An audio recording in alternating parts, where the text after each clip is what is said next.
পালন করবো ইনশাআল্লাহ। কোন ভাই দেখার সময় নাই, কোন ভাইয়ের লোক উত্তরা পূর্ব থানা স্বেচ্ছাসেবক দলে স্থান পাবে না।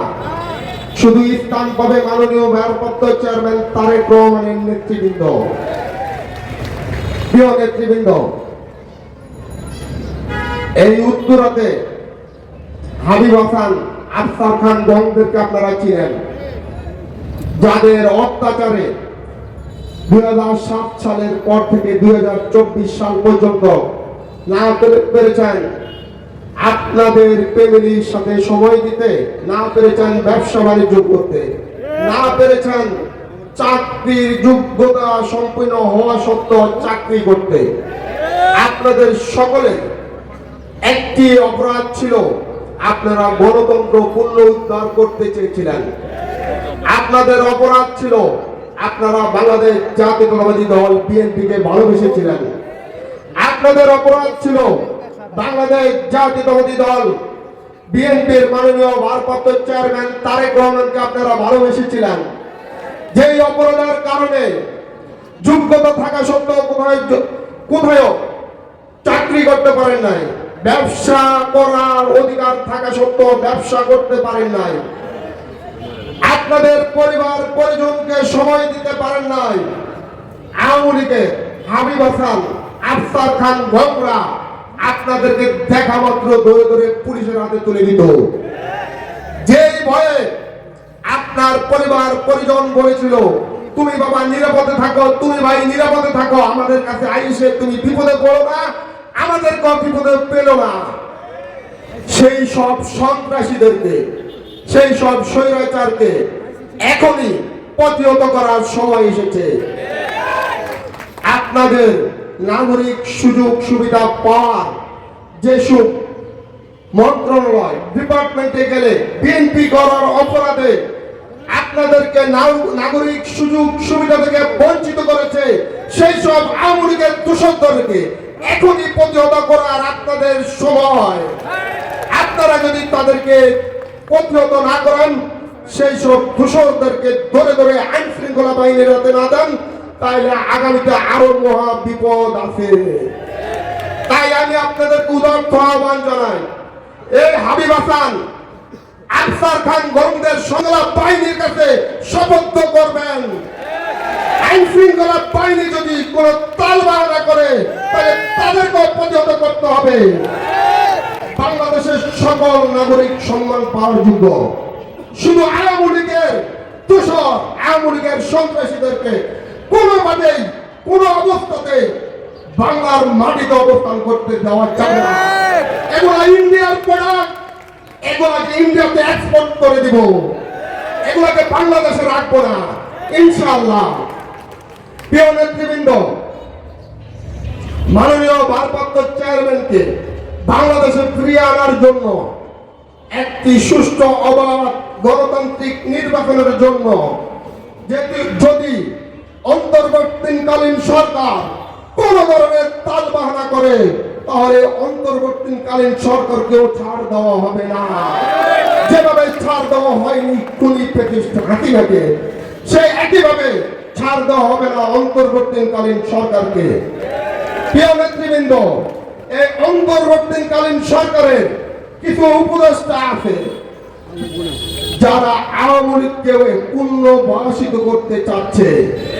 সেই সব উপদেষ্টাকে স্পষ্টভাবে বলতে চাই, আওয়ামী লীগ পুনর্বাসিত করার আগে আপনাদেরকে কিন্তু বঙ্গোপসাগরে ভাসিয়ে দিব।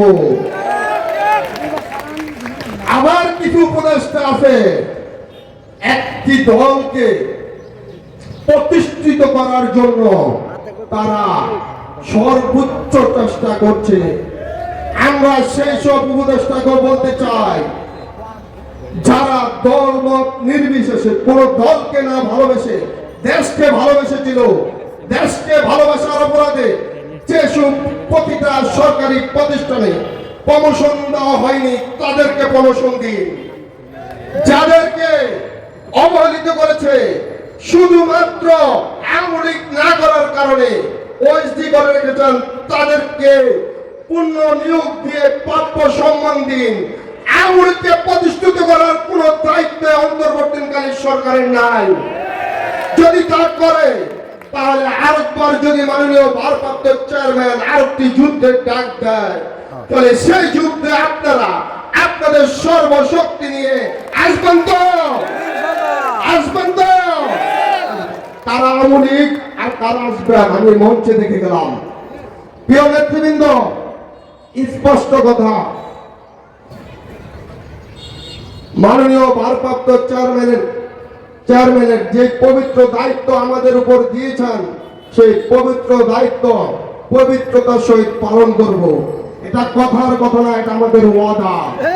কোন ধরনের গ্রুপিং এর কারণে মাননীয় ভারপ্রাপ্ত চেয়ারম্যান একটি কর্মীও বাদ যাবে না। প্রিয় নেতৃবৃন্দ, যোগ্যতা থাকা সত্ত্বেও যদি কেউ কোন ধরনের অপকর্মের সাথে লিপ্ত থাকেন, কোন ধরনের সুবিধার মাধ্যমে নেতা হতে চান, আমি মহানগরের সভাপতি হিসাবে আমার এই বডির নেতৃবৃন্দ সহ কথা দিচ্ছি, এখানে কোন সুবিধার মাধ্যমে নেতা হতে হবে। আপনাদের সাথে আমাদের একটি সম্পর্ক, রাজপথ বাংলাদেশ জাতীয়তাবাদী দল বিএনপি। এই সম্পর্কের মাধ্যমে নেতা হতে হবে। কোন বিনিময়ের মাধ্যমে নেতা হতে চাইলে তাকে প্রতিহত করতে হবে। যদি প্রতিহত যারা করবেন না, তারা হবেন জাতীয় মুনাফিক। কোন ধরনের বিনিময়ের মাধ্যমে বাংলাদেশ জাতীয়তাবাদী দল বিএনপি, বাংলাদেশ জাতীয়তাবাদী স্বেচ্ছাসেবক দল ঢাকা মহানগর উত্তরে একটি লক্ষ্য প্রতিষ্ঠিত হতে দিব না, দিব না, দিব না। কথা দিয়ে গেলাম, কথার সাথে কাজের প্রমাণ পাবেন ইনশাআল্লাহ। আজকের কর্মসূচি এখানে সমাপ্তি ঘোষণা করা হলো। আল্লাহ হাফেজ। বাংলাদেশ জাতীয়তাবাদী স্বেচ্ছাসেবক দল জিন্দাবাদ। শহীদ রাষ্ট্রপতি জিয়াউর রহমান অমর হোক। রাষ্ট্রপতি ভবন খালেদা জিয়া জিন্দাবাদ। মাননীয় ভারপ্রাপ্ত চেয়ারম্যান তারেক রহমান জিন্দাবাদ, জিন্দাবাদ, জিন্দাবাদ। প্রিয় সহযোদ্ধা, প্রিয় নেতৃবৃন্দ, আমাদের 3টার সময় আরেকটি কর্মী সভা রয়েছে কাফরুল থানায়। আপনারা সকল আমন্ত্রিত। বেশ কিছু কথা বলেছি, কারণ হৃদয় যদি আঘাত থেকে থাকি সেজন্য দুঃখ প্রকাশ করছি। তবে কথাগুলো আপনাদের প্রয়োজনীয় করেছি। আপনাদের সাথে আমার কোনো ব্যক্তি কোনো উদ্দেশ্য নেই। আগামীতে যারা দল করবেন অবশ্যই দলের সুশৃঙ্খল নিয়ম মেনে সুসংগঠিতভাবে শৃঙ্খলতার মধ্যে থেকে দলটা করার চেষ্টা করবেন। ভাই, এই বাংলাদেশের প্রতি, এই বাংলাদেশের মানুষের, বাংলাদেশ জাতীয়তাবাদী দলের প্রতি কি পরিমাণ আস্থা আপনারা 5ই আগস্টে দেখেছেন, আগামীতে দেখবেন। সকলের জন্য শুভকামনা রইল। সকলকে বিদায় জানিয়ে আমাদের মাননীয় প্রধান অতিথি ঢাকা মহানগর উত্তর স্বেচ্ছাসেবক দলের সভাপতি আমার শ্রদ্ধেয় প্রিয়জন উনি আজকে সভা সমাপ্ত করেছে। আপনারা সকলে আমন্ত্রিত। আমাদের পরবর্তী কর্মী সভা রয়েছে কাফরুলে। ধন্যবাদ সকলকে। আর বিশেষ